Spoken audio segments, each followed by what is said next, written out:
So again, good morning, church. All of you here in the building and all of you out there in the land of ones and zeros.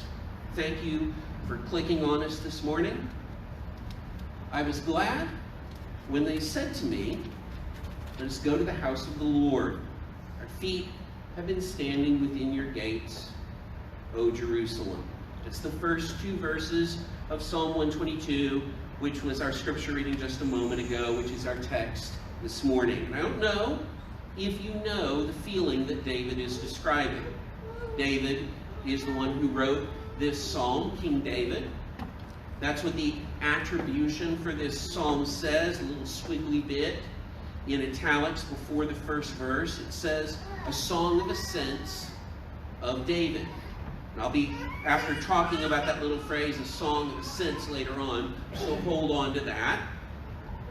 But King David says, I was glad when they said to me, "Let us go to the house of the Lord." And maybe you have questions about that. I have questions. First of all, who's they? I'm always a little suspicious when someone uses they language, the pronoun they without an antecedent, meaning the person hasn't said who the they is. It's like in the church when someone comes to the preacher with a complaint and says, well, they're saying, I want to know who the they is. David says, they are saying to him, let us go to the house of the Lord. Who's this they? Although knowing David's background, I can get a pretty good idea who the they is. David's talking about his own experience growing up in his father's house in Bethlehem. We read David's story, and he was the youngest of 8 brothers and at least 2 sisters. Maybe you know how it is when you're born last in a big family. You don't really get to have a hand in the formation of the family customs. It's already set by the time you show up, and you just sort of get invited to go along for the ride. And this is David's experience. They would say, not just to him, but to one another, let us go to the house of the Lord. And he would just sort of be carried along with something his folk were already in the habit of doing, and he was, in essence, born into this way of doing things. But he says, I liked it. I was glad. We remember the book of Psalms is a part of the Old Testament in the Bible. The Old Testament was written almost entirely in Hebrew. We read it in English translation. And in Hebrew, it's actually a verb. Samachti. That's the word. You don't need to know that necessarily. I just want to share with you the fun of saying it. You can do that with me. Samachti. It's got a nice phlegm to it. And it means I celebrated. I rejoiced. I got happy. And you know the feeling where you kind of bounce up and down in your seat and clap your hands. Or maybe that's just me. That's what I do when I'm excited about something. But David says, I was glad when they said to me, let us go to the house of the Lord. And here's the thing. I have a lot of stuff I want to say all at the same time about this verse. And I got to do it quick because I'm not just preaching only this verse. I want to get to the whole of Psalm 122. That there's a thing that's been done to this particular verse that I've touched on before, but I need to speak to it again now. Because this verse has been made into a go-to-church verse. Preachers like to use it for that. And not just preachers. I've told elsewhere how my mom would always use this verse whenever my little brother would complain. We have to go to church. Can't we just stay home? And she would read it real loud like, right? I was glad when they said to me, let us go into the house of the Lord. It's the old King James, by the way, with the unto.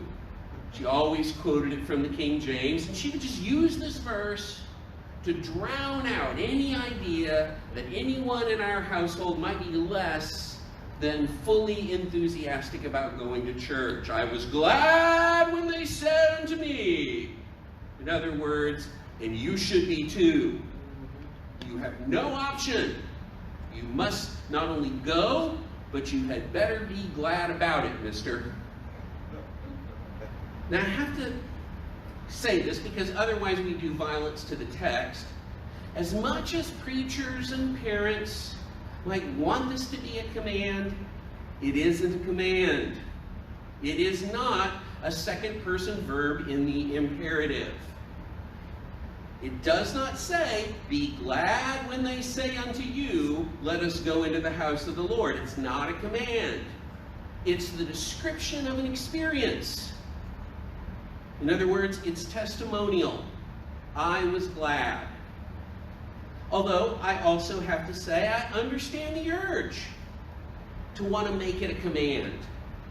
I understand it on two levels, the personal and, we might say, the philosophical. On the personal level, just that's how I myself personally feel about church. Always have since I was a small child. I love going to church. And I mean good thing because I kind of go to church for a living. But I really do love it. I love the worship of God. I love the singing, I love the praying, I love the preaching, whether I'm the one doing it or not. I love the fellowship and the ritual, and the wheel of the year from Christmas to Easter to Pentecost and back. So just personally, I have always been glad when they said to me, let us go to the house of the Lord. Because I love going to church. And I want everyone I know, but particularly my household, my children, to love it too. Particularly in this season of COVID-19, when for the past 3 weeks, for the good of the health of the community, we weren't having in-person church, I really missed it. I mean, I myself was chomping at the bit to make the announcement, let us go to the house of the Lord. So you understand the urge to make it a command. Be glad when they say unto you, let us go to the house of the Lord. But it's not a command. I understand the urge, though, I do, beyond the personal. Philosophically, I understand it. We might almost say politically, I understand it, because being able to go to the house of the Lord is a privilege and a precious freedom. People who have it ought to appreciate it. You know, it's one of the perennial complaints of us preacher folk. The people always want the church to be there when they want it to be there. As though we're a public service like electricity or sewer. And whenever it happens that a church closes for lack of attendance or lack of funds, people who in theory are members of that church, meaning that every week when they don't show up to church, that's the church they're not showing up to. People who in theory are members of that church get all upset. What do you mean the church is closing? Well, we were saying let us go to the house of the Lord, but apparently not enough people were glad to hear it. So we want to make it a command with a kind of an or else tacked on there. Especially because I don't think people properly appreciate what a blessing it is to live in a time and place where let us go to the house of the Lord can be heard. Where people are allowed to say it. Think of different times and places in the history of the church where in fact the government suppressed the church, suppressed evangelism. 1st and 2nd century Rome, revolutionary France, communist Russia, communist China, many contemporary Muslim countries. And you can be fined or even jailed for saying, let us go to the house of the Lord. So nobody much was saying it. And how glad I am to live in a time and place where I might hear it said, let us go to the house of the Lord. And be allowed to say it myself. And I just know this. The freedoms you don't use, it's very easy to lose. Amen. So for me, I was glad when they said to me, let us go to the house of the Lord, because I know how much my Christian brothers and sisters in other times and places would give to be in a place where they could freely hear and freely say it. So I get wanting to make it a command. Be glad when they say to you, let us go to the house of the Lord. But it isn't a command. And beyond that, it isn't even actually about going to church. Now, don't get me wrong. I think that ultimately we can arrive at an application that includes being a part of the church and showing up for worship, but we haven't gotten there. We have to put in the work. We haven't put in the work, not by a long shot. Because David says, our feet have been standing within your gates, O Jerusalem. And he's not talking about going to church. He's talking about going up to Jerusalem. In fact, he's talking about going up to Jerusalem for the 3 great Jewish feasts that happened every year. Pesach, Shavuot, and Sukkot. The Feast of Passover in the spring, the Feast of Weeks in the summer, the Feast of Tabernacles in the autumn. You may remember, God had commanded his people who lived in the land that they had to come to the place of worship to make their offerings and sacrifices. Deuteronomy 16, it's too long to read in full. That can be your Christian homework if you really want some. Maybe today, after lunch, you can read Deuteronomy 16. It's 21 verses long. It'll take you about 3 or 4 minutes, so it's not really a lot of homework. Make a note, Deuteronomy 16. But in that chapter, God speaks over and over of the place that the Lord your God will choose to make his name dwell in it. That's the phrase. But now hold on. Because David says, I was glad when they said to me, let us go to the house of the Lord. And we talked about David, and when he was a kid, and he lived in Bethlehem, and who would have said that to him? And the house of the Lord wasn't in Jerusalem when David was a kid. I don't know if you remember the story, because it's a story with a lot of story beats to it, but in the days of Moses, the house of the Lord was mobile. It was a tent, and it went wherever God said for it to go, and the people went with it. And then, book of Joshua, they come into the promised land, and you kind of have to be paying attention, because as the story unfolds, the house of God sort of moves around in the land. They first come into the land and they set it up in Bethel. And it's there in Bethel for a while, and it stays, we don't know how long. But by the time of the prophet Samuel, by the time he's a little boy, the house of the Lord is in Shiloh. For those of you wondering, that's why my daughter is named that, Shiloh. Because that was where the house of the Lord was. And our understanding is that when David was a little boy in Bethlehem, let's put that on the map. That's where the house of the Lord was, in Shiloh. David is in Bethlehem, the house of the Lord in Shiloh. But there was a problem. If you remember the story, the people had taken the Ark of the Covenant out on a kind of an unauthorized expedition. And God had allowed it to be captured by the Philistines. There's a whole thing with the Philistines and their god Dagon, and it doesn't go too well for Dagon. If you want to read that story, 1 Samuel chapters 5, 6, and 7, that's a good story. But the Ark of the Covenant comes back to Israel, but it is separated from the house of the Lord for 20 years. And so for most of David's life, the Ark of the Lord and the house of the Lord haven't been in the same place. The Ark is in a place called Kiriath Jearim. Let's put that on the map. And so when David becomes king, part of his agenda is to get the Ark and the house in the same place. The place that Moses talked about, the place that the Lord your God will choose to make his name dwell in it. Now we talked last week about how when David first became king, he spent the first 7.5 years of his reign in a civil war with the northern tribes.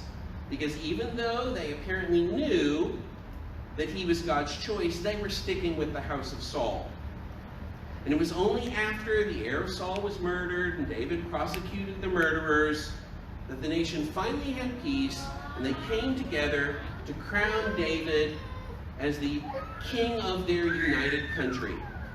Remember we talked about that? If not, you can go listen to that sermon as an MP3 on our website, or you can watch it on our YouTube channel. We talked about all of that in conjunction with Psalm 133. But this is sort of the sequel to that story, because see, David knew that if he was going to rule as the king of united Israel, he couldn't just keep using the capital that he'd been using, Hebron. Let's put that on the map. It's down there kind of in the frame. There in the southern half of the kingdom, Hebron, it would be too easy for the people to see him as only the southern king favoring the south. And likewise, he knew that it wouldn't do for the throne of the king to be in the south in Hebron and the house of the Lord to be in the north in Shiloh, where it had always been. David's got to get them in the same place. And for David, that place was Jerusalem. He was convinced that God wanted them both in Jerusalem, the house of the Lord and the throne of the king. But there was a problem with Jerusalem. The Israelites didn't have control over it. They had never managed to conquer Jerusalem. So the Bible says, and David and all Israel went to Jerusalem, that is Jebus, where the Jebusites were, the inhabitants of the land. The inhabitants of Jebus said to David, "You will not come in here." Nevertheless, David took the stronghold of Zion, that is, the city of David. And the story goes on to say, and David lived in the stronghold, therefore it was called the city of David. And he built the city all around from the Millo in complete circuit, and Joab repaired the rest of the city. Now, a couple of housekeeping items there. The Millo was the name for the main citadel tower in the city at the time. And Joab was David's nephew, the son of his sister, who became in those days David's main right-hand man in general, just so you know. But knowing all of that helps us begin to make sense of the rest of our psalm. Because what David is doing in this psalm is trying to make Jerusalem a thing. He's trying to change the habits of generations. Because for 20 years, the ark of the Lord and the house of the Lord have been separated from one another. And one can imagine there wasn't a lot of enthusiasm for going up to the house without the ark in it. And even before that, as long as anyone could remember, the house of the Lord had been at Shiloh. Everyone has memories of and nostalgia about going up to the house of the Lord at Shiloh. We've always done it that way. So essentially what this psalm is David advocating for Jerusalem. This psalm is basically an advertisement for Jerusalem. Our feet have been standing within your gates, O Jerusalem. We're already there, telling all of you what a good time we're having. And it is, if I can say it this way, propaganda. But it's propaganda in the best and most non-pejorative sense of that word. It's a text meant to propagate an idea. That's what propaganda is. It's the propagation of an idea. This psalm is essentially a commercial for Jerusalem, to get people excited about Jerusalem and for how good it is for God's people to come together in Jerusalem at the appointed times for worship. I mean, remember, in David's day, the idea of Jerusalem as the center of the worship life and kingdom life of the nation was new and unprecedented. And so, a commercial. Now, by saying that, I don't mean to denigrate or mock this psalm. What I mean is that this is a psalm with an agenda. It's got work to do. something to accomplish. There's an uphill battle that this psalm has to fight. And so when the psalm says in verses 3 and 4, Jerusalem, built as a city that is bound firmly together, David's talking about all the new construction. Come and see all the new construction. Come see what we're building. And it's advertising. Don't miss out on seeing the new city that we're building here in Jerusalem. You gotta come see this. And when the psalm says, to which the tribes go up, the tribes of the Lord, David's trying to create a hunger to be part of something bigger than any individual family.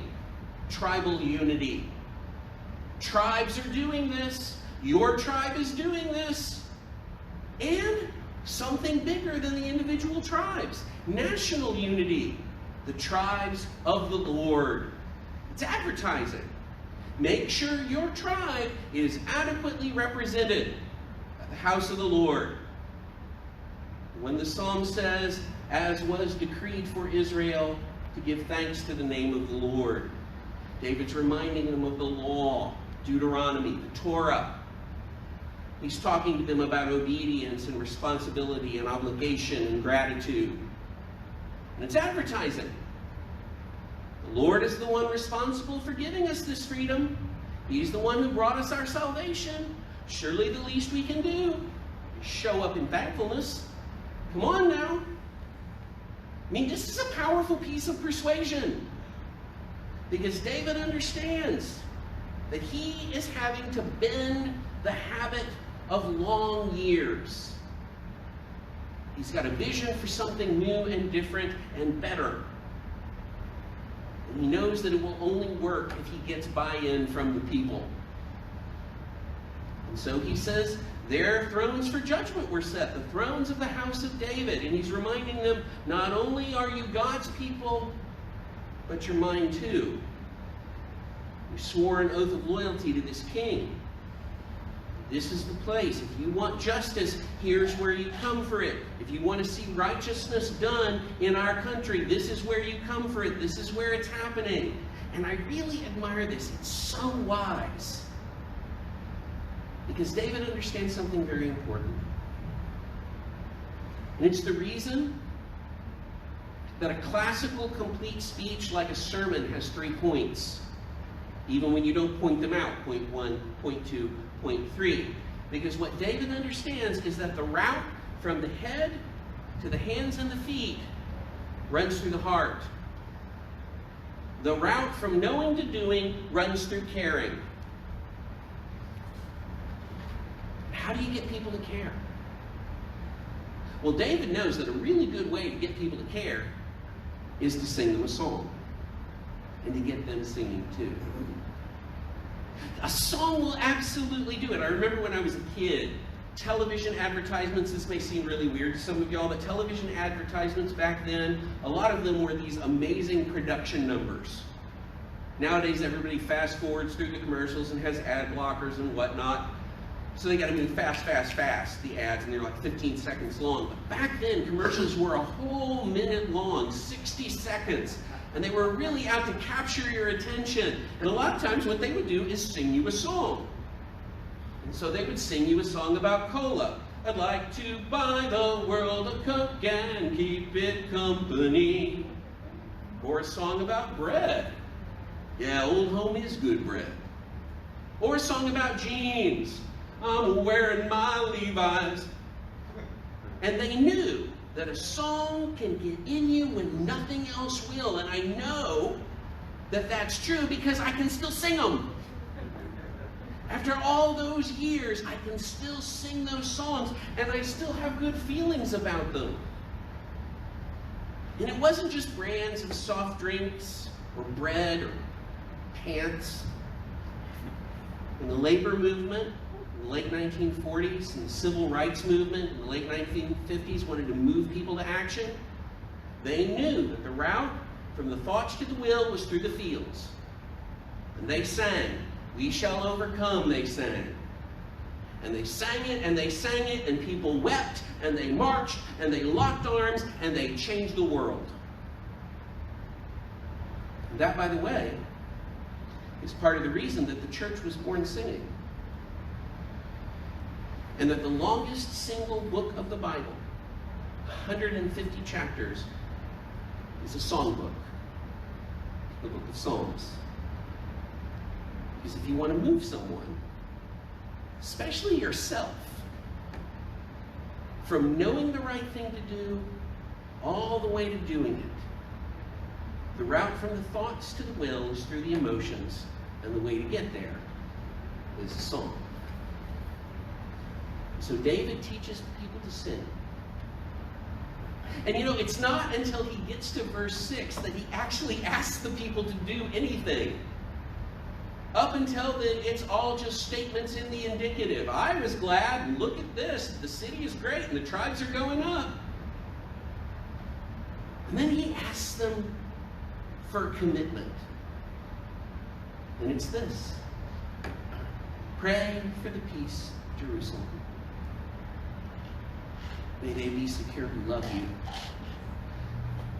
Peace be within your walls and security within your towers. And we've talked before about this particular set of verses, how it has 3 levels to it, at least 3. Because there's the level of what we might call the literal and geopolitical, and that is to pray for the literal peace of literal Jerusalem.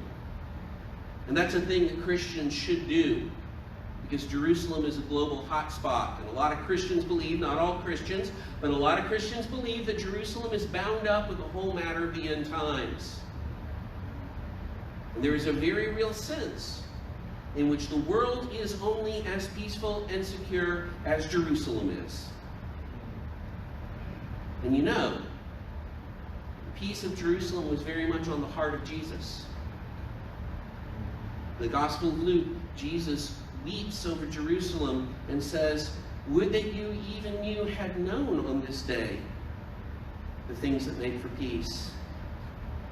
Now they're hidden from your eyes." Eternally and prophetically, there is a direct through line from our text today, Psalm 122, and that word of Jesus in Luke 19. They had sung this song and sung this song and sung this song, but they had not known the things that make for peace. And so in 70 AD, war came to Jerusalem. But there's a slightly more figurative level, in that for them, Jerusalem was, under David, becoming the capital of their new nation. And so pray for the peace of Jerusalem may mean for Christians that whatever country you're in, pray for the peace of the capital of your country. Pray for the seat of government. As Christians, we have an obligation in that direction. The Apostle Paul wrote to his protege Timothy and said, "I urge that supplications, prayers, intercessions, and thanksgivings be made for all people, for kings and all those who are in high positions, that we may lead a peaceful and quiet life, godly and dignified in every way." And I don't care whether you are a Republican or a Democrat or something in between. There is an absolute inverse relationship between prayer and complaining. And I would urge that your prayers for Washington, D.C. are going to have a lot more effect than your complaints about Washington, D.C. Your prayers for the president are going to mean a lot more than your complaints about the president. Your prayers for the Senate are going to mean a lot more than your complaints about the Senate. Your prayers for the House of Representatives going to mean a lot more than your complaints about the House of Representatives. Your prayers for the Supreme Court are going to mean a lot more than your complaints about the Supreme Court. Just saying. But there's a third level for understanding this psalm and those verses that we were looking at just a moment ago. Because Jerusalem is the place where the people gather for the worship of God. And so what that may mean, pray for the peace of Jerusalem, is to pray for your church. And you remember I said I was going to tell you about why this is called a song of ascents. There's a section in the book of Psalms. It starts with Psalm 120, and it goes through Psalm 133. And that section is the little Psalter, they call it. Again, with a silent P, Psalter. And every one of those psalms is what's called a song of ascent. And a song of ascent is a song of going up. They sang these songs as they went up to Jerusalem. And so when Jesus stands and looks at Jerusalem and weeps, what song had they probably been singing? Pray for the peace of Jerusalem as they're going up to Jerusalem. But I would say this to you. I was glad when they said to me, let's go to the house of the Lord. And so wherever the house of the Lord is for you, pray for the peace of that place. The song concludes, for my brothers and companions' sake, I will say, peace be within you. For the sake of the house of the Lord our God, I will seek your good. And what David is trying to do is flip the script just a little. Because we live in a culture that tells us you go looking for a church because of what that church can do for you, the good it can do for you. What David says is you find a church and then you see what good you can do for it.